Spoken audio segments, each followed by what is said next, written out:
Hello everyone, welcome on your YouTube channel math by Aakash. कैसे हैं आप सभी? हम लोग बात कर रहे हैं फिलहाल DSSB के एग्ज़ामों को लेते हुए 2024 में अब तक जितने भी पेपर हुए थे सबका मैथ सेक्शन मैंने करा दिया है आप लोग को। साथ ही साथ जो मैट्रॉन के पेपर थे 2019 के, जेल वार्डर का जो पेपर था वो भी मैंने 2019 के करा दिए हैं। उसकी भी एक प्ले लिस्ट बना दी है, वहाँ से जाके आप लोग उसको भी देख सकते हैं। फिलहाल हम बात कर रहे हैं TGT PGT के जो पेपर हुए थे 2023 में। अब उन पेपरों को देखेंगे। उसमें से भी मैंने एक पेपर करा दिया है लास्ट क्लास में, ठीक है, जो TGT का था। और आज TGT इंग्लिश का पेपर हैगा, 2023 में हुआ था ये, ठीक है। इसका मैथ सेक्शन देखते हैं कैसा है। साथ ही साथ अगर आप चैनल पर नए हैं तो चैनल से जुड़ सकते हैं, जिससे कि आपको DSSB से रिलेटेड सारा कंटेंट मिल जाएगा, ठीक है। चलिए चलते हैं, क्वेश्चन नंबर 1 की बात करते हैं। क्वेश्चन नंबर 1 दिख रहा होगा। एक चीज़ और मैं एनालाइज कर पा रहा हूँ कि जो 2024 में मैथ्स आई थी और 2023 की मैथ्स देखे तो 2023 में जो मैथ्स पूछी गई है आपके TGT PGT में, उसका लेवल काफ़ी ज़्यादा ठीक है, अच्छा लेवल कह सकते हैं, ठीक है ना। बाद बाकी आप लोगों के सामने है क्वेश्चन, PDF वगैरह मैं टेलीग्राम पे डाल दूँ, वहाँ से आप ज्वाइन करके ले सकते हैं ये, ठीक है। फिलहाल देखते हैं क्वेश्चन नंबर 1 की ओर चलते हैं। खुद से एनालाइज करेंगे आप लोग कि कैसा था पेपर। क्वेश्चन नंबर 1 देखो, जो आप PDF लगोगे उसमें 41 दिखेगा, तो कई बार मैं 41 बोल दूंगा, 40 से स्टार्ट है तो उसको ध्यान नहीं देंगे ज़्यादा। कह रहा है एक वस्तु को उसके विक्रय मूल्य के 11/25 पर बेचने पर, देखो विक्रय मूल्य हमें नहीं पता, विक्रय मूल्य का 11/25 क्या हो जाता है, 11/25, कोई दिक्कत नहीं है। बेचने पर एक दुकानदार को 34% की हानि होती है। 34% की हानि हो रही है तो इसका मतलब 66 का बेच रहा है, किस पर, 100 पर। तो ये SP हो गया, तो हमने इसे क्या मान लिया, यहाँ से जब इसको डिवाइड करेंगे तो यहाँ से CP निकल जाएगा, ये हो गया CP। हमने दोनों इक्वेशन को बराबर रख लिया, SP और CP, ठीक है। 11 से काटा 6 बार गया, 25 से काटा 4 बार गया, ठीक है। ये हो गया 3, ये हो गया 2। यहाँ से अगर SP की वैल्यू देखेंगे तो SP की वैल्यू 3 आ रही है, और CP की वैल्यू देखेंगे तो CP की वैल्यू 2 आ रही है, सामने वाली वैल्यू होती है ना। तो इसका मतलब ये हो गया कि 2 रुपये का सामान था, ठीक है, और सेलिंग प्राइस जो हो गया वो 3 रुपये हो गया। बात समझ रहे हो अब, ठीक है। इतनी बात तो आप लोग क्लियर होगी। मैं इसको 0 बढ़ा सकता हूँ, कोई दिक्कत नहीं है, रेशो में था 0, हम अपनी तरफ से बढ़ा सकते हैं। आगे क्या कहता है, सेलिंग प्राइस के अगर वो 80% पर बेचता तो उसे कितने % का लॉस या प्रॉफिट होता। अगर सेलिंग प्राइस है 80 सेलिंग प्राइस है 30 का 80% कितना हो जाएगा, ठीक है, 20% के, हाँ 80% पर बिकता। तो इसका मतलब तो ये हो गया ना कि वस्तु 30 रुपये की, मतलब कि 20 की तो थी, वो 24 में बेचता है। 24 में बेचता है तो आप बताओ कितने का प्रॉफिट हो रहा है, तो आपको लगेगा कि 4 का प्रॉफिट हो रहा है, किस पे, 20 पे, इंटू में 100, 20 पे 100, 5 चौक 20, तो कितने का प्रॉफिट हुआ, 20% का प्रॉफिट हुआ। क्या आप मेरी बात समझ पाए? ठीक है, क्वेश्चन अच्छा था, 1-2 बार रिपीट करके देखेंगे, फिर भी नहीं समझ आएगा तो आप कमेंट करके बता सकते हैं मुझे, ठीक है। नेक्स्ट वीडियो में सबसे पहले मैं यही चीज़ डिस्कस कर लूँगा, अगर किसी को कोई भी डाउट बनता है तो। खैर चलते हैं क्वेश्चन नंबर 2 की ओर और देखते हैं कि क्वेश्चन नंबर 2 में क्या आया था। क्वेश्चन नंबर 2 में दिख रहा होगा आप लोगों को, कह रहा है कि जब 1529, 2178 और आपका है 2886 को सबसे बड़ी संख्या n से विभाजित किया जाता है तो प्रत्येक स्थिति में शेषफल r होता है, तो 3n-2r की वैल्यू पूछिए। 3n-2r की वैल्यू ये हमें फाइंड करनी है, ये ठीक है ना, कोई दिक्कत नहीं है यहाँ तक। अब हम इसको सॉल्व कैसे करेंगे, सबसे पहले तो देखो उसने कहा है कि प्रत्येक स्थिति में शेषफल r होता है, मतलब कि याद रखना इस चीज़ को आप लोग भी, कभी भी प्रत्येक स्थिति में समान शेषफल बचे, समान शेषफल दे, या फिर जैसे r दे दिया तो r भी दे सकता है कि जो रिमाइंडर है सब में समान है। तो आप क्या करेंगे, इसमें से इसको माइनस कर लेंगे, 2178 में से इसको माइनस करेंगे, इसमें से इसको माइनस करेंगे और इसमें से इसको माइनस करेंगे। पहली में से दूसरी, दूसरी तीसरी में से दूसरी और तीसरी में से पहली को हम माइनस करेंगे, डिफरेंस निकाल लेंगे। तो अगर हम माइनस करेंगे 2178 में से 1529 को अगर हम माइनस करेंगे तो यहाँ पे हमारे पास माइनस क्या आएगा, 649। बात सही है। इसमें से अगर इसको माइनस करेंगे तो हमारे पास जो निकल के आएगा वो आएगा 708। 708 मैं लिख देता हूँ सही से, 708। और इसमें से इसको माइनस करेंगे तो हमारे पास जो निकल के आएगा वो आएगा 1357। 1357, क्या बात सही है। तो जो भी वैल्यू आई है अब हम इसका एचसीएफ लेंगे, जो भी वैल्यू आई है इसका इसका इसका एचसीएफ लेंगे। तो एचसीएफ आप लोग निकाल सकते हैं, एचसीएफ जो आ रहा है वो 59 आएगा। कितना आएगा, 59 आएगा। इतनी बात क्लियर है, ठीक है जी। अब इस एचसीएफ से 59 से अगर मैं इसको डिवाइड करता हूँ, एक बार करके देख लेते हैं। 59 से अगर इसको हम डिवाइड करते हैं, ठीक है, तो कितनी बार जा रहा है, 2 बार जा रहा है। और 120 से 2 कम 118, ठीक है। और यहाँ चला गया हमारे पास कितना, 12 में से 8 गए, 4 बचा। एक इधर चला गया और यहाँ 4 में से 1 गया तो 3 बचा, है ना। और 6 पंजे 30, 6 पंजे 30, 5 बार, 6 छंग 36 ज़्यादा हो जाएगा, 5 बार ही ले जाते हैं, ठीक है। 300 में से भी 5, 295 आ गया, 295। ये हो गया 4 और यहाँ से हो गया कितना, 5, 54। तो रिमाइंडर हमारे पास कितना बच रहा है, 54। और आप इस चीज़ को ध्यान देना, अगर इससे जैसे हमने डिवाइड किया तो भी 54 आएगा, इससे डिवाइड करेंगे तो भी 54 आएगा, इससे डिवाइड करेंगे तो भी 54 आएगा, क्योंकि रिमाइंडर तो सेम है, क्योंकि ये क्या है, एचसीएफ है। इतनी बात क्लियर होगी। तो हमने आर की वैल्यू निकाल ली, इतनी आ गई। एन की वैल्यू हम पहले ही निकाल चुके हैं कि एन क्या है हमारे पास, वह नंबर है जो तीनों संख्या को काट देगा बराबर बराबर भागों में। तो बस 3n, एन की वैल्यू हमने यहाँ पर रखा 59 माइनस 2r की वैल्यू मल्टीप्लाई कर देंगे दिस, ठीक है। तो ये हो रहा है हमारे पास कितना, 118 माइनस 108, ठीक है। ठीक क्या है ना हमने, 6 × 18 5 × 15, ये ठीक करो, 6 × 18 क्या, 5 × 15, 15 और 1 16। इसमें से इसको जब माइनस किया हमने तो हमारे पास आ गया 60। कितना आ गया, 60। बस यही आप लोगों का आंसर होगा 60। मुझे कुछ डाउट लग रहा है ना, कुछ गलत कर दिया है हमने, क्योंकि आंसर 60 नहीं होगा, 69 होगा, ठीक है। 1 मिनट का समय देना, मैं ठीक कर देता हूँ। कैलकुलेशन तो ठीक है ना, रिमाइंडर हमारे पास इतना ही आया है, ठीक है। और एचसीएफ भी यही आया है। 1 मिनट, 3 9 × 27 होता है ना, 5 × 15 होता है, ठीक है। 15 और 2 17 हो गया, 15 और 2 17 और 108, 108। तो ये बचा हमारे पास 69। ये आपका आंसर आ जाएगा। बात क्लियर है। अब आंसर एकदम ठीक है आप लोगों का। तो ये था क्वेश्चन नंबर 2। चलते हैं थर्ड की ओर और देखते हैं कि थर्ड में क्या दिया गया है, ठीक है। नेक्स्ट क्वेश्चन देखेंगे थर्ड कहाँ गया, एक बार एक चीज़ ज़रा थोड़ा सा देखेंगे। थर्ड जो पेपर आया हुआ है मेरे पास ही, तो ये थोड़ा सा ब्लर है, तो ब्लर है तो देखने में दिक्कत हो रही है। दिक्कत क्या हो रही है कि दिख ही नहीं रहा क्वेश्चन, ठीक है। तो इसको फिलहाल तो स्किप करना पड़ेगा, क्योंकि क्वेश्चन विजुअल ही नहीं है, तो फिर इसको सॉल्व ही कैसे करेंगे, ठीक है। तो चलेंगे अब फोर्थ की ओर और देखते हैं फोर्थ क्या है, फोर्थ में क्या दिया गया है। बाकी मैं कोशिश करूँगा, अगर ये कहीं और मुझे मिल जाता है तो मैं इसको करा दूँगा। खैर, क्वेश्चन नंबर 44 बोले तो 4 है ना। पीडीएफ जो मिलेगी उसमें इस प्रकार से दिया गया है। कह रहा है एक वर्ग और एक वृत्त के, एक वर्ग में एक वृत्त अंकित किया हुआ है।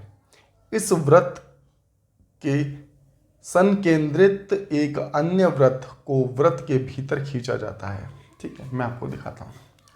सबसे पहले क्या कह रहा है क्वेश्चन में, कह रहा है कि एक वर्ग है। क्या है, एक वर्ग है, एक वर्ग है। एक वर्ग के अंदर एक वृत्त खींचा गया है, एक वर्ग के अंदर एक वृत्त खींचा गया है, कोई दिक्कत नहीं है। वर्ग के अंदर एक वृत्त खींचा गया है, ये हमने वृत्त खींच दिया। इसके अंदर इसी को सेंटर मानते हुए एक और वृत्त खींच दिया गया, एक और वृत्त खींच दिया गया। इतनी बात क्लियर है। ये किसके अंदर है, एक वर्ग के अंदर है। चलिए ठीक है। आगे क्वेश्चन में क्या दिया गया है आप लोगों को, ठीक है, इन दो वृत्तों को द्वारा निर्मित विलय का क्षेत्रफल समझते हो आप लोग, ये जो है ये जो है ये एक विलय है, इसका क्षेत्रफल जो दे रखा है आपको 1140 दे रखा है। अब एक चीज़ देखना, इसका क्षेत्रफल कैसे निकालेंगे, इसका क्षेत्रफल तो ऐसे ही निकलेगा कि बड़े वाले सर्कल में से छोटा वाला सर्कल माइनस कर देंगे तो ये क्षेत्रफल निकल के आ जाएगा कि भाई ये कितना था, ठीक है। तो हम क्या करेंगे, pi R square minus pi R square बराबर हो गया कितने, 1540 के, 1540 के। क्या इतनी बात क्लियर है? तो आप लोग कहेंगे हाँ जी इतनी बात क्लियर है, ठीक है। अब एक काम करते हैं, पाई आर को बदल लेते हैं, एक आर बड़ा होगा एक आर छोटा होगा। भाई यहाँ से यहाँ तक की दूरी अगर हम मान के चलते हैं तो ये बड़ा आर हो गया, यहाँ से यहाँ तक की दूरी छोटा आर हो गया, कह सकते हैं इस बात को, ठीक है। पाई हमने कॉमन ले लिया तो यहाँ से मिला R square minus R square बराबर में 1540, बोलो हाँ, ठीक है। यहाँ 22/7 इसको रख देते हैं, इससे जिससे कि ये कट जाएगा, ठीक है। काट लें इसको भी, चलो काट ही लो। और कुछ आपको दे रखा, या इससे पहले ना एक चीज़ और कर सकते हैं, ठीक है।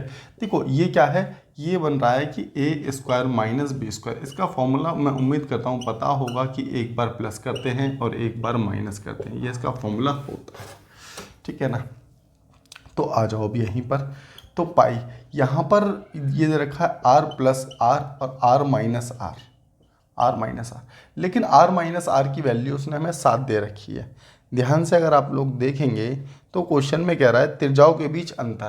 भाई देखो त्रिज्याओं के बीच अंतर क्या कौन सा हो गया, ये एक त्रिज्या तो ये वाली हो गई, ठीक है, एक त्रिज्या ये वाली हो गई, अंतर यहाँ से यहाँ तक का अंतर, ठीक है। और त्रिज्याओं के बीच अंतर ही तो दे रखा था हमें, तो यहाँ इसके बदले हम 7 रख सकते हैं, इसके बदले हमने क्या रख दिया, यहाँ पर 7 रख दिया बराबर ये, ठीक है। अब इसको डिवाइड कर लेते हैं, तो 7 दूनी 14, 7 दूनी 14, क्या ठीक है। यहाँ पर हम लिख देंगे कितना, 22/7, पाई की वैल्यू 11 दूनी 22, 11 दूनी 22, बात सही है। तो उसे काटा तो ये आ गया, ठीक है। तो r प्लस आर हमारे पास आ गया कितना, 70। भाई 7 की मल्टीप्लाई क्रॉस मल्टीप्लाई हो जाएगी ना। और r माइनस आर की वैल्यू हमें जो दे रखी थी क्वेश्चन में 7 दे रखी है, क्या बात सही है? तो आप लोग कहेंगे ठीक है। अगर मैं यहाँ से एक इसको ऐड करता हूँ तो देखो प्लस माइनस तो कैंसिल आउट हो जाएंगे और ये आ गया 2r बराबर 77, बोलो हाँ, ठीक है। तो 2r बराबर 77 आ गया। 2r का मतलब क्या होता है कि भाई रेडियस है, ये यहाँ से यहाँ तक की दूरी r है ना, और 2r मतलब कि डायमीटर, तो यहाँ से यहाँ तक की दूरी कितनी हो गई हमारे पास, कैपिटल R हो गई। कैपिटल R बोल तो डायमीटर, सॉरी डायमीटर की बात कर रहे हैं। हमसे क्या पूछा था, हमसे पूछा है कि इसका क्या बताना है, पेरीमीटर बताना है। तो पेरीमीटर क्या होता है 4a, तो हमने भुजा निकाल ली इसकी, भुजा निकालने के बाद मल्टीप्लाई दिस, तो 7 चौक 28 का 8, 7 चौक 28, 28 और 2 30, तो हमारे पास ये निकल के आ जाएगा कितना, 308 इसका पेरीमीटर हो जाएगा। तो उम्मीद करते हैं क्वेश्चन समझ आ गया होगा, अच्छा क्वेश्चन था और आप लोग एनालाइज भी कर पा रहे होगे। 2024 में जितने भी क्वेश्चन पूछे गए हैं उनमें इस प्रकार के या इस टाइप के क्वेश्चन नहीं है, ठीक है। तो 2023 का लेवल अच्छा खासा है एज ए कंपेयर टू 2024, ठीक है। तो मेरा मानना तो यही है कि अगर आप तैयारी करते हैं तो थोड़ा सा लेवल ना 2023 का देख कर ही जाना पेपर देने हैं। ऐसा क्यों? क्योंकि थोड़ा सा लेवल ठीक लेके चलोगे तो अगर पेपर टफ भी आ जाएगा तो भी तुम्हें इजी लगेगा, लेकिन इजी लेके चलोगे तो फिर तो वहाँ पर कर पाना थोड़ा मुश्किल है। खैर आते हैं क्वेश्चन पर।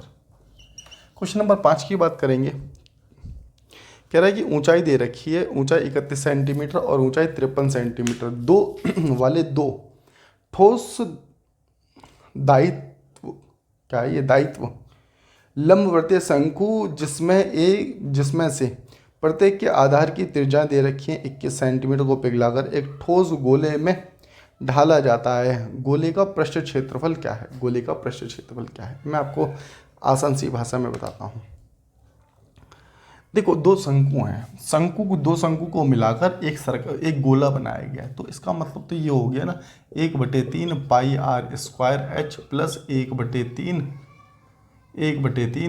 पाई आर स्क्वायर एच बराबर होगा 4/3 पाई आर क्यूब के। क्या बात सही है? भाई इन दोनों को जोड़ के एक गोला बनाया गया, ठोस गोला बनाया गया। इसमें से मैं कॉमन ले सकता हूँ, 1/3 मैंने कॉमन ले लिया, पाई को अंदर 1/3 पाई भी कॉमन ले लिया हमने। अंदर बचेगा R square into H plus R square into H. ठीक है, बराबर में 4/3 बराबर में 4/3 पाई आर क्यू। क्या बात सही है? देखो 3 से 3 कैंसिल हो गया, पाई से पाई कैंसिल हो जाएगा। यहाँ तक कि आप लोगों को बात क्लियर होगी। देखो अगर आर की बात करेंगे तो आर दोनों में सेम है, तो यहाँ करेंगे 21 मल्टीप्लाई एच कितना दे रखा है हमें, पहले का एच दे रखा है 31 प्लस दूसरे का आर भी सेम है, तो 21 मल्टीप्लाई एच की वैल्यू अगर हम देखेंगे तो एच की वैल्यू हमें जो दे रखी हैगी वो हैगी 53 एच की वैल्यू, बराबर में 4r3। क्या बात सही है? अगर मैं इसकी मल्टीप्लाई करूँ तो ये हो रहा है 441, 21 का स्क्वायर होता है 21 का स्क्वायर, और यहाँ पर ही ना ये 31 है, इसको 31 करना, मल्टीप्लाई 31 से करेंगे तो 441, तो यही आ गया 3 4 तिया 12, 4 तिया 12, 12 और 1 13, तो 1 7 6 और 13 671 कितना आ रहा है हमारे पास? ये जो इसको हमने कैलकुलेट किया तो हमारे पास आया 13,671। ठीक है ना, इसको कैलकुलेट करने के बाद हम लोगों के पास आ गया 13,671। साथ ही साथ अगर मैं इसको कैलकुलेट करता हूँ 53 की मल्टीप्लाई, मैं एक बार यहीं कर लेता हूँ, 53 की मल्टीप्लाई कर लेते हैं, जल्दी से करने की कोशिश करेंगे। ठीक है, 3 एकम 3, 4 तिया 12, 4 तिया 12, 12 और 1 13, 5 तिया 15 हो गया, 5 एकम 5, 5 चौक 20 और 5 चौक 20, 20 2 22।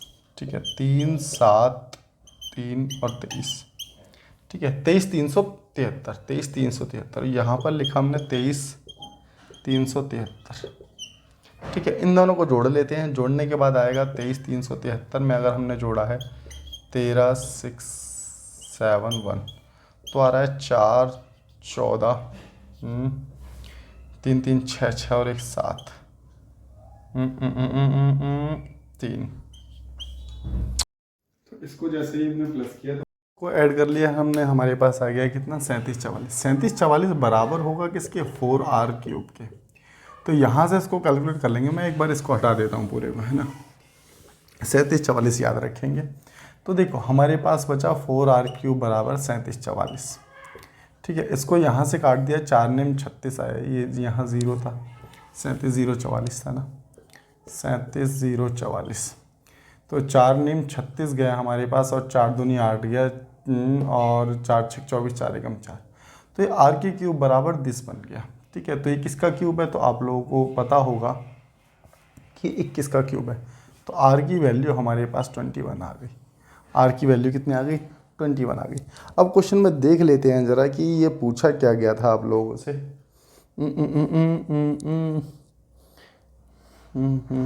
पूछा क्या गया था, 1 मिनट, क्वेश्चन कहाँ चला गया भाई। तो गोले का पृष्ठ क्षेत्रफल, देखो r की वैल्यू हमने निकाल ली कितनी, r की वैल्यू 21 निकाल ली। गोले का पृष्ठ क्षेत्रफल क्या होता है? 4 पाई r स्क्वायर, तो इसको कर देंगे 4 22/7 4 पाई r स्क्वायर, स्क्वायर की वैल्यू r की वैल्यू रख देते हैं यहाँ पर 21 मल्टीप्लाई 21 मल्टीप्लाई 21, 7 तिया 21 हो गया। ठीक है, तो यहाँ से हो गया 88 मल्टीप्लाई 63। ठीक है, तो 88 मल्टीप्लाई 63 कर देते हैं, 88 मल्टीप्लाई 63, तो 8 तिया 24 और 8 तिया 24 और 2 26, है ना, 6 48। ठीक है, 6 48, 48 और 4 कितना होता है?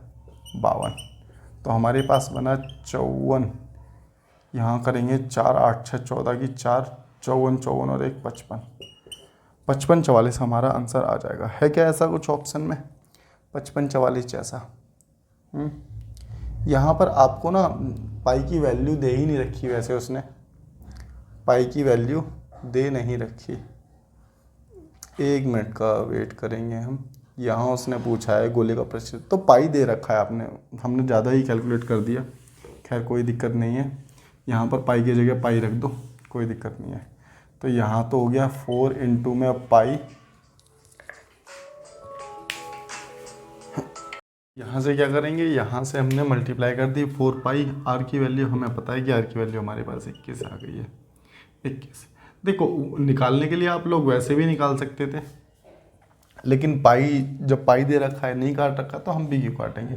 तो 441 21 का स्क्वायर मल्टीप्लाई 4, तो हो गया 4 एकम 4, 4 चौक 16, 4 चौक 16 एक 17, तो 1764 पाई आप लोगों का उत्तर आ जाएगा। एक बार चेक कर लेते हैं क्या ऑप्शन में हैगा। क्वेश्चन नंबर 5 का आंसर यही है या फिर कुछ और है।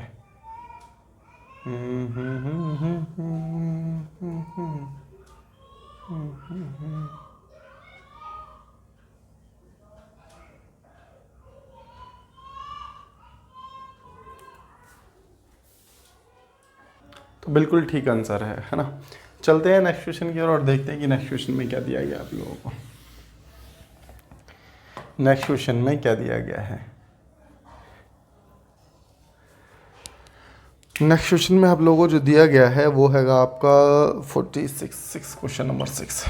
तो इसमें कहता है कि ए के पास 12,528 रुपये हैं, ठीक है ना। ए के पास जो राशि हैगी वो 12,528 रुपये है, और आगे क्या कहा गया है, बी की तुलना में 16% अधिक है। तो इसका मतलब बी का निकालने के लिए आप 116 इंटू में 100 कर दो, तो यहाँ से बी की राशि निकल के आ जाएगी कि बी के पास कितना पैसा है। ठीक है, काट लेते हैं। तो अब इसको काटोगे तो किससे काटना चाहोगे, 4 दूनी 8 और 4 निम 36, ठीक है। और इससे अगर आप काटोगे 4 से इसको काट लो, या 4 से इसी को काटो, छोड़ो। 4 तिया 12, 4 एकम 4, 4 तिया 12, 4 दूनी 8, हमारे पास ये आ गया। इसको अगर हम और काटेंगे तो और काटने के बाद जो हमारे पास आएगा 29 एकम 29 हो गया, ठीक है। और बचा कितना हमारे पास, 29, 2 बचा, 2 से नहीं जाएगा तो यहाँ 0 आ जाएगा, है ना। यहाँ 0 आ जाएगा, और 0 आने के बाद ये बचेगा कितना, 8 बार जाएगा, तो ये आ गया 10,800। ये बी की राशि आ गई 10,800। इतनी बात क्लियर है, तो सही है। तो यहाँ तक तो ये चीज़ क्लियर हो गई होगी। अब एक चीज़ और देखो, अगर मुझे निकालनी है किसकी, सी की। सी क्या है, 20% कम है, तो एक बार फिर से इसी राशि को लिख लेते हैं, 12,528। 12,528 20% कम है, इनटू में 100% की। अब यहाँ से जो निकलेगी वो सी की वैल्यू निकल जाएगी। बात क्लियर है। 0 से 0 को काटो, 4 दूनी 8, 4 तिया 12, 4 एकम 4, 4 तिया 12, 4 दूनी 8, 2 से काटा तो ये आ गया 50। तो 5 दूनी 10 हो रहा है, 5 तिया 15, 15 और 1 16 हो रहा है, 5 एकम 5, 5 और 1 6 हो रहा है, 5 तिया 15। तो हमारे पास 15,660। इसको इसमें जोड़ देते हैं 15,660 को, ठीक है। 0 6 8 6 14 का 4, 5 और 1 6, ठीक है 2, तो 26,460 आ गया हमारे पास। कितना आ गया, 26,460। बस यही आंसर हो जाएगा आप लोगों का, यही पूछा गया था क्वेश्चन में। चलते हैं नेक्स्ट क्वेश्चन की और देखते हैं। क्वेश्चन नंबर 7 की बात करेंगे कि 7 में क्या दिया गया है आप लोगों को। क्वेश्चन नंबर 7 में क्या दिया गया है, कह रहा है ए एक निश्चित कार्य को 14 दिन में कर सकता है। ए एक निश्चित कार्य को 14 दिन में कर सकता है। बी ए से, बी जो है ए से 33 सही 1/3, मतलब कि 100/3, 100/3% का साइन हटाएंगे तो नीचे 100 आ जाएगा। तो यहाँ से इसको काटा तो ये आ गया हमारे पास 1/3। क्या बात सही है, 1/3। अब देखो 3 में से 1 कम है, ठीक है ना। 3 में से 1 कम है, क्यों, उसने क्वेश्चन में बोला है कि ए से इतना कम कार्य कुशल है। कितना, 1 कम है, किसके हिसाब से, 3 के हिसाब से। तो इसका मतलब 2/3, 2/3 बराबर है ए के। ए का कितना आ गया 14, तो कितना 2 7 14, 7 21। अगर बी का निकालेंगे तो बी करेगा कितने दिन में, 21 दिन में किसी कार्य को करेगा। बात क्लियर है। अगर यहाँ से इसका एलसीएम लेते हैं, टोटल वर्क आ गया हमारे पास 42, ठीक है। तो 14 तिया 42, 21 दूनी 42, ये इसकी एफिशिएंसी निकल के आ गई 3 और 2। अब देखते हैं क्वेश्चन में क्या कहा गया है। कह रहा है कि दोनों काम कर रहे हैं, ठीक है, कोई नहीं। कह रहा है 2 दिन पहले एक काम छोड़ देता है, तो 1 दिन में 3 भाग करता है, तो 2 दिन में कितना भाग करेगा, तो 2 दिन में आप लोग कहोगे कि 6 भाग काम, 6 भाग काम छोड़ करके जा रहा है। तो हम इस कंडीशन में क्या कहते हैं, हम कहते हैं नहीं भाई आप रुक जाओ, जो आप 6 भाग काम छोड़ करके जा रहे हो वो रुक जाओ, ठीक है। उस काम को टोटल काम में ऐड कर लेते हैं। टोटल काम में हमने ऐड कर लिया, कोई दिक्कत नहीं। अब हम क्या करते हैं, दोनों से मिलकर काम करवाते हैं। दोनों से मिलकर काम करवा दिया, 3 2 5। यहाँ मेरी बात को समझना, आप लोगों को लगेगा कि यहाँ से 3 जब चला गया तो 3 ऐड क्यों कर दिया। ऐड इसलिए कर दिया हमने क्योंकि अगर यहाँ पर अगर हम 3 का काम जोड़ रहे हैं और 3 से करवा रहे हैं तो उससे कोई फ़र्क नहीं पड़ने वाला, समझ रहे हो। उसका काम भी जोड़ दिया, उससे करवा भी रहे हैं तो कोई फ़र्क नहीं पड़ रहा हमारी तरफ से, तो एक तरह से वो चला ही गया। तो यहाँ से आ गया 48/5, यहाँ से मिलकर ये काम होगा कितने दिन में। अब ये जो निकलेगा किसका निकलेगा, बी का निकलेगा। बी इस काम को कितने दिन में पूरा करेगा। तो 5 निम 45 हो गया और 3/5 आ गया। 5 निम 45, 45 और 3 48। तो ये आपका आंसर आ जाने वाला है। बात इतनी क्लियर हो गई होगी। कर रहे हैं क्वेश्चन नंबर 9 की बात कर रहे थे हम लोग, है ना। तो 9 में क्या दिया गया है देखते हैं। ठीक है, क्वेश्चन नंबर 9। तो 9 में कहता है आप लोगों को 6 वर्ष पहले रेणु और रमन की आयु का अनुपात आपको 5x और 11x हमने मान लिया। ठीक है, 11x कब, 6 वर्ष पहले। तो इसमें भी 6 जोड़ो और इसमें भी 6 जोड़ दो। 6 6 12 जोड़ देंगे, क्योंकि 6 वर्ष पहले और 6 वर्ष बाद के टोटल 12 वर्ष हो गए। तो हमने इसमें 12 वर्ष जोड़ दिए। ठीक है, अब उनकी आयु का अनुपात 11 और 17 हो गया। 11 और 17 हो गया बस। तो क्रॉस मल्टीप्लाई कर देंगे। 17 पंजे 85, x बराबर 17 दूनी 34, 17 एकम 17, 17 और 3 कितना होता है, 17 और 3 हो गया 20, बराबर में 11 121 की मल्टीप्लाई कर देंगे और यहाँ पर प्लस का साइन लगाएंगे और 132 आ जाने वाला है। बात सही है।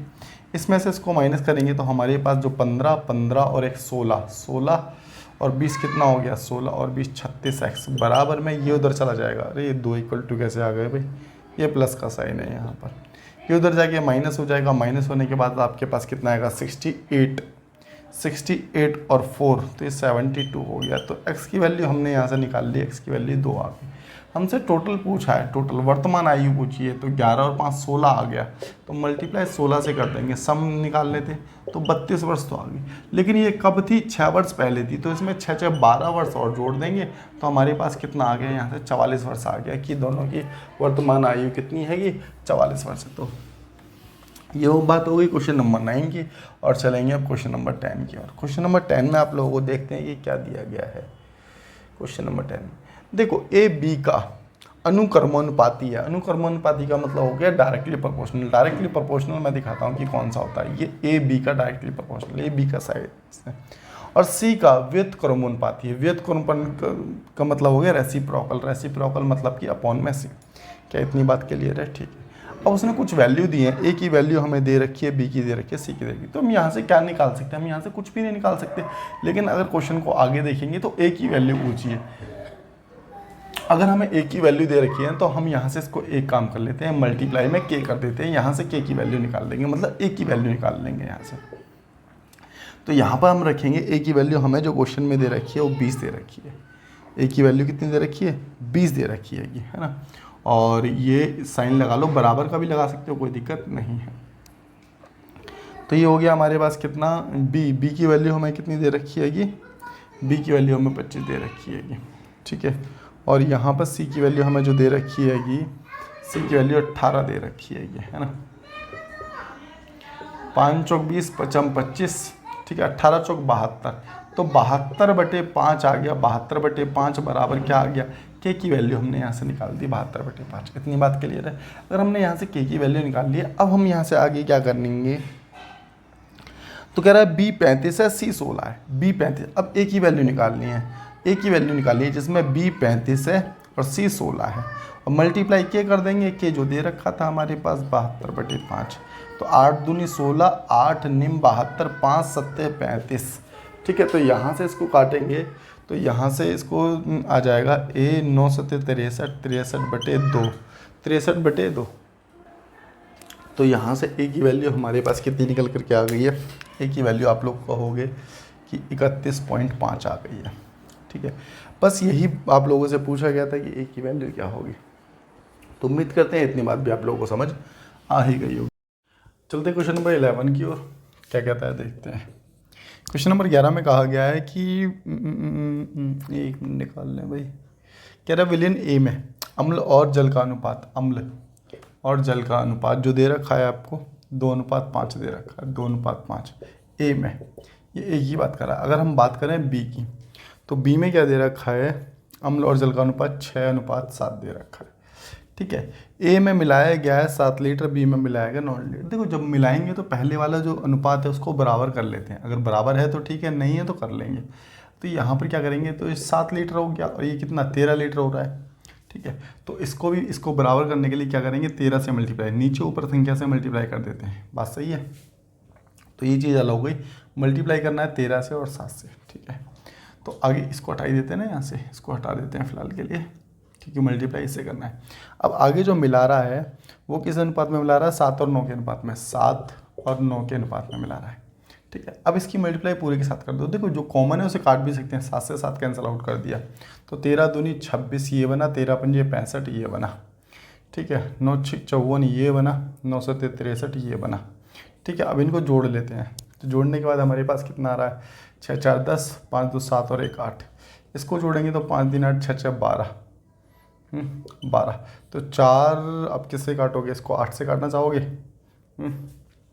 8 4 से काट लो, 4 दूनी 8 और 4 3 12, 4 दूनी 8, 4 पंजे 20, 4 8 32। तो हमारे पास रेशो आया 5 और 8 का। उसने जो दिया है 312 दिया है और वैल्यू पूछी है किसकी, एसिड की। तो डिवाइड करेंगे 13 से। ठीक है, मल्टीप्लाई कर देंगे, ए कितना है हमारे पास 5। तो 13 दूनी 26, 13 चौको 52, 24 पंजे 120, 120 आपका क्या हो जाएगा, आंसर आ जाएगा। क्या पूछा है, अम्ल की मात्रा क्या है, तो अम्ल की मात्रा क्या हो जाएगी, 120 लीटर हो जाएगी। ठीक है, तो ये हो गया हमारे पास कौन सा, क्वेश्चन नंबर 11। 12 की ओर चलेंगे और 12 बहुत अच्छा क्वेश्चन है। ठीक है, देखने में लगेगा आसान, खुद से करके देखो, उम्मीद है कि गलती होगी अगर देखोगे तो। ठीक है, आ जाओ, हम कैसे करने वाले हैं 12 को। देखो इसने जो दिया गया है पहले लिख लेते हैं, 924x, 924 और x। ठीक है, और 59 7/4, 59 7/4। ठीक है, अब इसको डिवाइड करना है किससे, 88 से डिवाइड करना है। 88 का मतलब क्या होता है, हमें पता होना चाहिए 11 और 8 का भाजकता नियम। 8 का भाजकता नियम क्या कहता है कि लास्ट की 3 डिजिट 8 से कटनी चाहिए, ये 8 का भाजकता नियम कहता है। लेकिन इसने पूछा क्या है, ये जानना तो बहुत ज़रूरी है। तो इसने पूछा है 3x 5x, यहाँ लिख लो 5x - 3y। ठीक है, ये इसने पूछा गया है। तो एक चीज़ देखो, हमें मैक्सिमम वैल्यू बतानी है, तो याद रखना है यहाँ पर y की वैल्यू मिनिमम लेंगे। क्यों, क्योंकि जिससे कि इसकी मल्टीप्लाई हो जाए और ये जो आएगी फिर मैक्सिमम वैल्यू बन जाएगी। समझ रहे हो मेरी बात को। तो y की वैल्यू क्या लेंगे, मिनिमम। जैसे यहाँ पर अगर 0 रख के देखते हैं, लास्ट 3 डिजिट काटने हैं, 8 का भाजकता नियम ये कहता है। अगर मैं यहाँ 0 रखता हूँ, यहाँ पर 0 रखता हूँ y के बदले हमने क्या लिया, 0 लिया। ठीक है, तो 8 2 64 और 8 2 64 ये कट रहा है, तो इसका मतलब 8 का नियम तो सेट हो गया। ठीक है, अब बात करेंगे 11 की। ठीक है, 11 का क्या कहता है, 9 4 13। भाई 11 का क्या कहता है, एक संख्या छोड़ के दूसरी संख्या, जैसे 9 4 13, 13 और 5 कितना हो गया, 18, 18 और 7 कितना हो रहा है, 25, 25 और 4 कितना हो रहा है, 29। तो हमने 29 अलग लिख लिया। अब जोड़ेंगे 2 + x। ठीक है, 11 और इसको जोड़ रहे हैं 11, 11 ही आ रहा है, तो प्लस में यहाँ पर आ रहा है हमारे पास। देखो हम क्या देखेंगे, डिफरेंस देखेंगे, माइनस का रखेंगे कितना, 11 + x। देखो इसका जो डिफरेंस है या तो 0 हो या फिर 11 हो या फिर 22 हो, इस तरीके से चलता है 11 का भाजकता नियम। ठीक है, तो अब एक चीज़ देखना, यहाँ पर अब हम क्या करेंगे, जैसे हमने 11 काट दिया, 11 निकाल दिया, तो बचा हमारे पास कितना, 11 माइनस कर दिया ना, तो 18 बचा। अब 18 में क्या जोड़ दें, 18 में क्या जोड़ दें कि 11 से कट जाए, 11 से कट जाए। तो अब आप लोग ऐसा कह सकते हो, या फिर माइनस कर दें, माइनस करना ज़्यादा ठीक रहेगा। अगर इसमें से 7 माइनस कर दूँ, मतलब कि x के बदले हम यहाँ पे 7 रख लेते हैं, x के बदले यहाँ पर अगर 7 रख लेते हैं, तो यहाँ पे आप ऐसे समझो, इसको भी हटा दो फिलहाल के लिए, यहाँ पे ऐसा समझ लो कि x की जगह 7 रख लेते हैं, तो ये 18 हो गया, और 29 और 18 का डिफरेंस कितने का बनता है, 11 का बनता है। समझ रहे हो मेरी बात को। हमें ऐसी संख्या लेके आनी है, या तो डिफरेंस 0 हो या 11 बनो, तो हमने 11 बना लिया। तो यहाँ से x की वैल्यू कितनी आ गई, 11 आ गई। ठीक है, कोई दिक्कत नहीं है। तो यहाँ 5 × 11 कर दिया, तो ये हो गया 55। ठीक है, 55 की मल्टीप्लाई अब करेंगे 0, तो 55 ही आ गया। 55 की 7 बनाना, 1 मिनट गलती कर दी ना यहाँ पर भी हमने। 5 × 7 करेंगे तो ये कितना हो गया, 35 हो गया। तो 35 ही क्या आ जाएगा हमारे पास, आंसर आ जाएगा। तो सबसे बड़ी संख्या क्या होगी, वो 35 हो जाएगी। तो इतनी बात तो आप लोगों के लिए हो गई होगी, है ना। चलते हैं नेक्स्ट क्वेश्चन की ओर। क्वेश्चन नंबर 13 देखते हैं क्या दिया गया है। कुछ डाटा मैंने इसका पहले से लिख दिया है आप लोगों के लिए। कह रहा है एक कार है 45 मिनट में 80 किलोमीटर प्रति घंटे से चलती है, 40 मिनट में 48 से चलती है ये, और 35 मिनट में चलती है। किस स्पीड से चलती है नहीं दिया, लेकिन उसने एवरेज स्पीड हमें दे दी है। एवरेज स्पीड का फॉर्मूला हमें पता है ना कि टोटल डिस्टेंस अपन में टोटल टाइम होता है, टोटल टाइम। इससे हमारे पास क्या निकल जाती है, एवरेज स्पीड निकल जाती है। इतनी बात तो आप लोगों को पता होगी, है ना। एक मिनट रुकना। तो इतनी बात क्लियर है। तो हम क्या कर रहे हैं, टोटल सबसे पहले हम डिस्टेंस निकाल रहे हैं। स्पीड की मल्टीप्लाई टाइम के साथ कर देंगे तो डिस्टेंस निकल जाएगा। तो 15 तिया 45, 15 चौक 60, 4 से काटा, 20 तिया 60 हो गया, ठीक है। प्लस 0 से 0 कर दिया 2, और ये हो गया 3, 3 एकम 3, 3 6 18, 16 दूनी 32 हो गया, ठीक है। यहाँ पर जो दे रखा है तो कितना हो जाएगा, 5 सत्ते 35, 5 से काटा 12, तो 7x/12। इस x की वैल्यू हमें निकालनी है। बटे में टाइम कितना दे रखा है हमें 45, और ये कितना हो गया 85, 85 और 35 120 मिनट। 120 मिनट को मैं यहाँ पर 2 घंटे लिख सकता हूँ, कोई दिक्कत नहीं है। और यहाँ ये बराबर में आ रहा है कितना, इसकी इससे मल्टीप्लाई करेंगे और ऊपर वाला प्लस करेंगे तो 288 और एक 289 अपॉन में कितना 4। इतनी बात क्लियर है। 2 दूनी 4, ये यहाँ से चला गया तो इसको हम पूरा हटा देते हैं यहाँ से, और यहाँ पर लिख देते हैं कितना 12 बराबर 289 बटे में कितना था यहाँ पर 4 था ना, तो 2 हो गया। बात क्लियर है यहाँ तक की, ठीक है। तो इन दोनों को जोड़ लो। जोड़ने के बाद आया है कितना 92 प्लस 7x/12 बराबर में 289 डिवाइड बाई 2। और ये 92 उधर जाके माइनस हो जाने वाला है, ठीक है। तो कितना हो जाएगा 2 दूनी 4, 9 दूनी 18, तो ये हो जाएगा हमारे पास माइनस 184 है ना। 184 यहाँ से जाके हमारा माइनस हो गया, ठीक है। और इससे 2 काट दिया, ये गया हमारे 6 बार, तो यहाँ पर ये हट गया पूरा का पूरा। और यहाँ लिख सकते हैं हम 7x/6। इसमें से इसको माइनस कर दिया तो हमारे पास बचेगा 5 और 0 और 1, 105 बचेगा। तो यहाँ पर डायरेक्ट लिख लिया हमने 105। तो 7 एकम 7, 7 पंजे 35, 15 6 90। तो x की वैल्यू जो हमारे पास आ गई कितनी आ गई, 90 किलोमीटर प्रति घंटा आ गई। तो इतनी बात क्लियर हो गई। यही क्वेश्चन में पूछा गया था। और हाँ याद रखना, देखो इसमें 1-2 क्वेश्चन स्किप हो गए, उसका डाटा ना प्रॉपर नहीं था, मतलब कि विजुअल नहीं था, ठीक है। खैर चलते हैं नेक्स्ट क्वेश्चन की ओर। क्वेश्चन नंबर 14 में क्या दिया गया देखो। क्वेश्चन नंबर 14 कहता है पाइप ए में एक टंकी 20 घंटे में भर देती है। एक को 20 घंटे में भर देती है, 20 घंटे में भर देती है, ठीक है। बी भरी हुई टंकी को 40 घंटे में खाली कर सकता है। बी जो हैगा भरी हुई टंकी को 40 घंटे में खाली कर सकता है, ठीक है। शुरुआत में दोनों पाइप को 30 घंटे के लिए एक साथ खोल दिया जाता है और फिर पाइप बी को बंद कर दिया जाता है, ठीक है ना। ए टंकी को भरता है। टंकी पूरी तरह भरने में कुल कितना समय लगेगा, ठीक है, कोई दिक्कत नहीं है। यहाँ से सबसे पहले तो हम इसका एलसीएम ले लेंगे। एलसीएम हमारे पास जो आएगा वो निकल के आएगा 40, ठीक है। 2 बार गया और 1 बार गया, इसको ऐसे लिखो, इसकी एफिशिएंसी 2 आ गई, इसकी एफिशिएंसी 1 आ गई, ठीक है। बी भरी हुई टंकी को 40 घंटे में खाली कर सकता है, ठीक है। शुरुआत में दोनों पाइप 30 घंटे के लिए खोल दिए जाते हैं। दोनों पाइप 30 घंटे के लिए खोल दिए जाते हैं, ठीक है। तो देखो ये माइनस है। माइनस क्यों होगा, क्योंकि ये खाली कर रहा है। अब देखो एक चीज़ देखना, 2 में से 1 जाएगा तो 1 ही तो बचेगा। 1 को चला दो 30 घंटे के लिए तो 30 भागी काम भरा जाएगा, 30 भागी टंकी भरी जाएगी। इतनी बात तो क्लियर है भाई। 2 लीटर डालते हो 1 लीटर निकलता है, तो इसका मतलब 1 लीटर ही भरा जा रहा है, और 30 घंटे चलती रही तो 30 लीटर ही भरा गया।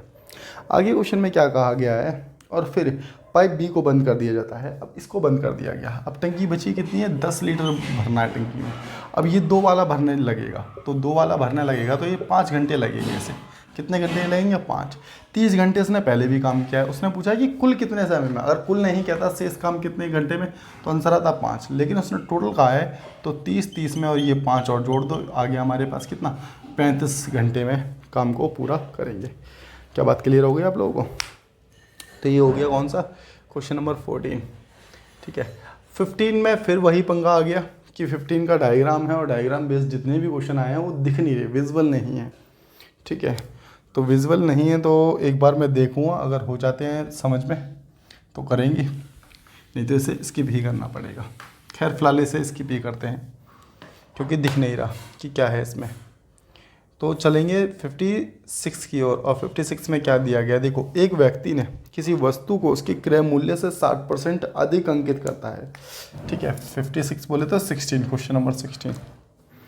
एक व्यक्ति किसी वस्तु पर उसके क्रय मूल्य से 60% अधिक अंकित करता है। ठीक है जी, इसके अंकित मूल्य पर 25%, देखो उसने प्रिंट प्राइस लगा दिया भाई 160 का, और उसके बाद वो डिस्काउंट देता है कितने का, 25% का डिस्काउंट देता है, मतलब कि 75/100। ठीक है, और उसके बाद क्या करता है वो 5% की क्रमिक छूट देता है, 5% की क्रमिक छूट देता है। तो 0 से 0 काट दो। ठीक है, अब इसको कैलकुलेट कर लो बस, अब इसको कैलकुलेट कर लो। तो 16 पंजे 80 हो गया। ठीक है, और कितना बन रहा है हमारे पास, 16 पंजे 80 हो रहा है, और ये बन रहा है हमारे पास 112 और 8 120 है ना, मल्टीप्लाई में। अब देखो 2 0 से 2 0 और भी कट जाएंगे, यहाँ से 12 की मल्टीप्लाई करनी है किससे, इससे, है ना।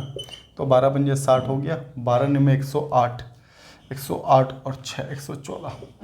ठीक है, 114, तो ये 0 थी, ये 0 भी इससे कट गई, तो हमारे पास बचा है जो 114 बचा है। अब एक चीज़ देखो, 160 लगा के बैठा था, 114 की फिर भी बिक्री है, इनिशियली कितनी होती है 100, तो भी तो इसे 14% का प्रॉफिट ही होने वाला है। क्या बात समझ पा रहे हो, तो प्रॉफिट पूछा होगा उसने, देखते हैं कि अब क्या पूछा गया है। प्रॉफिट 17 देखते हैं क्या दिया गया है। 17 में कहता है ए और बी 2/3 और 3/8 भाग में निवेश करता है, व्यवसाय शुरू करता है। 4 महीने बाद ए ने अपनी पूंजी का 50% की कमी की। तो देखो सबसे पहले 2/3 भाग, और फिर इसके बाद 3/8 भाग। एलसीएम ले लेते हैं दोनों को बराबर करने के लिए, तो यहाँ पर भी मल्टीप्लाई 24 कर दिए, यहाँ पर भी एलसीएम से मल्टीप्लाई कर रहे हैं, एलसीएम 24 आया था। 3 अट्ठे 24, तो 8 दूनी 16, तो ये हो गया। ठीक है, 8 दूनी 16, और यहाँ आ गया कितना, 8 तिया 24, 3 तिया 9, तो ये 16 और 9 आ गया। इतनी बात तो क्लियर है। ठीक है ना। अब जरा क्वेश्चन की ओर चलते हैं, और क्वेश्चन में कहता है कि ये 4 महीने तक तो उसने पैसा लगाया है, तो मल्टीप्लाई 4 महीने तक के लिए लगाया है ये पैसा। ठीक है, इन्हें अपनी 50% की कमी कर दी। देखो 4 महीने लगाने के बाद अब उसने पैसा कितना कर दिया, 8 कर दिया, और अगले 8 महीने के लिए लगाया होगा। बात क्लियर है। दूसरे में कहता है बी अपनी पूंजी का 1/3 की वृद्धि करता है। तो देखो 4 महीने तक तो उसने ये लगाया, 1/3 मतलब कि 9 का 1/3 कितना हो जाएगा, तो 3 तिया 9, 3 हो जाएगा, 3 इसमें बढ़ा दो तो बचा हमारे पास 12। बात सही है। अब अगले 8 महीने के लिए करता है, बात सही है ये भी। ठीक है, तो ये तो हो गया हमारे पास 16 तिया 48, और ये हो गया कितना 64। 16 चौक 64 ही होगा ना, ये भी 64 होगा, ये भी 64 हो गया, यहाँ हो गया 36, और यहाँ हो गया 96। ठीक है, तो 6 6 12, 9 3 12, 12 और 1 13, ये तो हो गया टोटल 132, और ये हो रहा है टोटल कितना जोड़ा हमने 128। ठीक है, काट लो अब इसको, 4 से काटा, 4 तिया 12, 4 तिया 12, 4 तिया 12, 4 दूनी 8। ठीक है, तो 32 और 33 आ गया टोटल हमें दे रखा 39 लाख। हमारे पास कितना बन रहा है, 3 2 5 6, तो ये बन रहा है 65। बी की वैल्यू पूछी, तो बी की वैल्यू कितनी आ गई, 33 आ गई। 13 पंजे 65, 13 तिया 39। ठीक है ना, तो हो रहा है ये कितना 5 36 और 5 36 6.6, तो 6 तिया 18, 6 तिया 18, तो 19.8 आ जाएगा बी की वैल्यू। बी का प्रॉफिट जो निकलेगा कितना निकलेगा, 19.8। तो इतनी बात तो क्लियर हो ही गई होगी आप लोगों को। तो चलेंगे अब नेक्स्ट क्वेश्चन की ओर और देखते हैं कि 18 में क्या दिया गया है आपको। 18 की ओर चलते हैं। ठीक है, अच्छा क्वेश्चन है 18 भी, पहले कई बार पूछा गया है।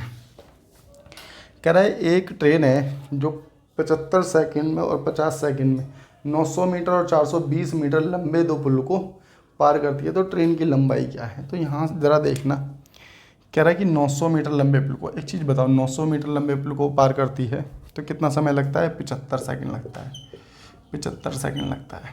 ठीक है, और अगर 420 मीटर लंबे पुल को पार करती है तो कितना समय लगता है, तो इसे लग रहे हैं यहाँ पर कितने, 50 सेकंड। तो मेरी बात ज़रा यहाँ से समझ रहा, हमने इसमें से डिस्टेंस माइनस कर लिया क्वेश्चन नंबर 18। ऐसा क्यों कर रहे हैं वो भी मैं बताता हूँ। ये डिस्टेंस की दूरी है, डिस्टेंस की दूरी है। यहाँ से डिस्टेंस में से डिस्टेंस माइनस कर दिया, टाइम में से टाइम माइनस कर दिया, तो हमें ये पता चल जाएगा यहाँ से कि 80 तो ये हो गया है ना, 80 480 तो ये हो गया 480, हमने इसको माइनस कर दिया। यहाँ पर आ रहा है हमारे पास कितना 25 सेकेंड, 25 सेकेंड। बात क्लियर है। अब 480 मीटर की दूरी को ये 25 सेकंड में तय करेगा, ये बात तो कंफर्म हो गई। तो यहाँ से इसको डिवाइड कर देते हैं यहाँ से, ठीक है।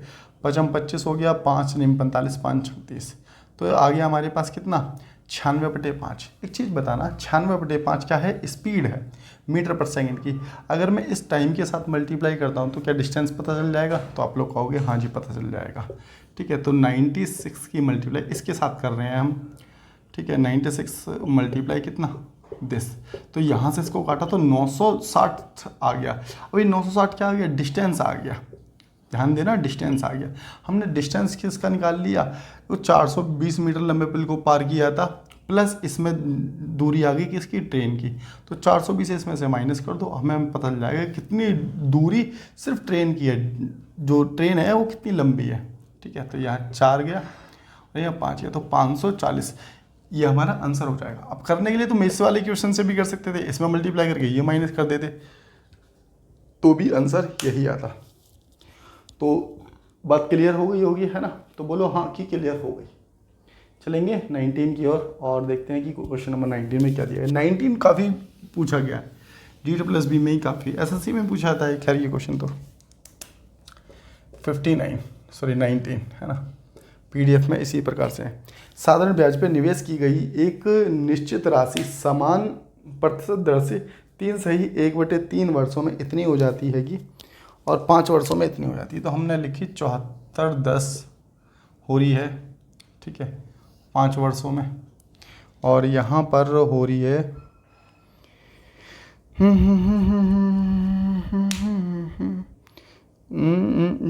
गलत कर दिए क्या, नहीं ठीक है, और 3 वर्षों में 67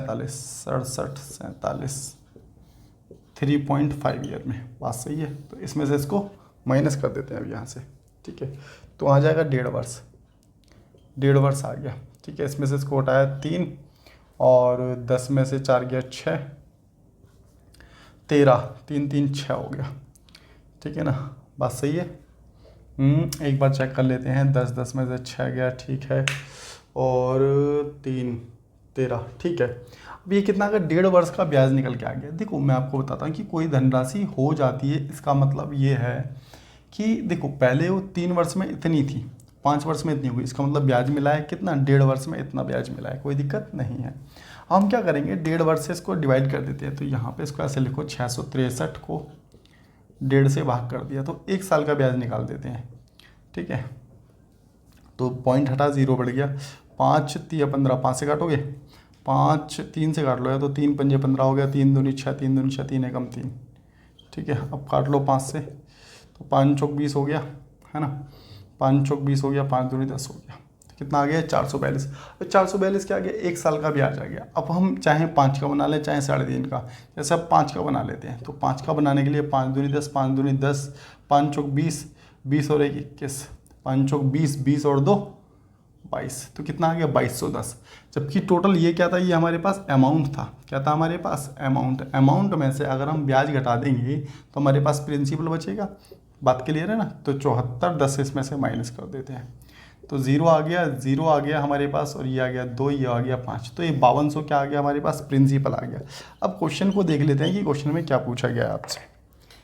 क्वेश्चन में भाई साहब रेट पूछा, तो और मेहनत करनी पड़ेगी थोड़ी सी। क्या प्रिंसिपल निकल गया, ऐसा ही हमारे पास कितना है, ऐसा ही हमने निकाला था 442 रुपये, दिख रहा है ना यहाँ तक, थोड़ा मार्कर लाइट हो गया, ठीक है, बदल दिया जाएगा। चलो अब तो लास्ट क्वेश्चन ही है वैसे, इसके बाद कोई नहीं। तो यहाँ से हो गया, प्रिंसिपल हो गया, ये ब्याज हो गया, ठीक है। टाइम 1 वर्ष ही रख देंगे, तो यहाँ पे रख दो हम, हमारे पास 442, फॉर्मूला तो पता है ना, SI इंटू 100 अपॉन में 5200, मैं छोटा लिख देता हूँ जिससे कि 5200, ठीक है। 1 वर्ष रख दिया हमने, क्योंकि ब्याज हमने 1 वर्ष का ही रखा है। 2 0 से 2 0 काटो, ठीक है, 3 एकम 3, 3 चौक 12, 13 से काटो इसको, 13 चौक 52, 13 3 39, ठीक है, 13 चौक 52, ठीक है, ये गया 17, 17/2, तो यहाँ से गया ये 8.5 गया, कितना आ गया 8.5। क्या पूछा था, रेट पूछा था, यही आप लोगों का आंसर हो जाने वाला है। क्या बात समझ आ गई इतनी? अगर समझ आ गई तो आज का लास्ट क्वेश्चन और देख लो बस, ठीक है ना।